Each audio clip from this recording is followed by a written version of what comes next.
turn off to survive being a human being. For me, I would get in the presence of, let's say, a guy who thought sexual thoughts about me, and it felt very uncomfortable. So I did this yo-yo effect with my weight, trying to not be seen that way. So it put me at odds with myself and who I could be with others based on feeling that. And that's one example of a slew of examples. Why am I sharing this with you? Because we had to turn off certain things, or we monitored ourselves, or we created byproducts of ourselves away from our authentic self, because the ego didn't know what to do with the light that it had now inside of itself, the spirit. And it didn't know how to become one and friends with the body, because it was too busy trying to figure out how to survive. And then we look at another and we call them a bully, or maybe I'm the bully, right, in your mind. And then we protect ourselves from that bully. And we protect ourselves by calling that bully a name or putting them in a category. And we get further and further away from our I am presence. And we get further and further away from our body essence. Because none of it feels safe. It doesn't feel safe inside, and it doesn't feel safe outside. And this is a human having a human experience. And then the bullies go far beyond your inner world, right? So that's a micro to a macro. We've got the bully of the government system. If you don't pay your taxes, you go to jail.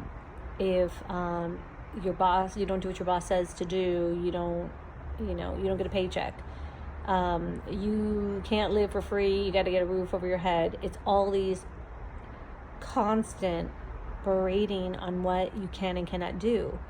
At a certain point, the ego is going to feel constrained, and it's like, okay, well, how far can I go? What can I do? And there's no air. And we've all pointed outside of ourselves to identify this pain and constraint. And we've got larger egos bullying the smaller egos. And now we're seeing the larger egos start to be identified as what they are. But they were always identified by us. If you're honest and true to yourself, if you look deep inside, they were always bullying us from all angles. But we didn't know what to do, and we felt helpless. So we turned off all of these places, and now it's time to turn them back on. So one of the places that I'm turning back on is my heart, right? And it's crazy to think about what's coming up from that. I'm going to try to keep an eye on the time so I can, keep every bit into a space. But what I'm trying to share with you is that we're frustrated with the other person not waking up, but we are the other person taking the ride with them, understanding, even though our rides all look so different, the rides are very similar, right? And there's a part of me that wants to just say, isn't this the craziest ride you've ever been on? And at the same time, right, some are more awake than others, so they're like, what ride are you talking about? And then there's others that are earth angels that totally get the ride, and you're able to show them compassion, and they're able to show you compassion. When I heard my friend say what she said, I realized that we're still waiting for someone to come save us from this bully. And we don't yet realize how powerful we are. There's something outside of us working, not inside of us working. And I know I need to take a deeper dive. Just curious to know if you wanted to as well. These are how I take deeper dives within myself. I look at what's around me, and then I use that as the material to contemplate more inside of me.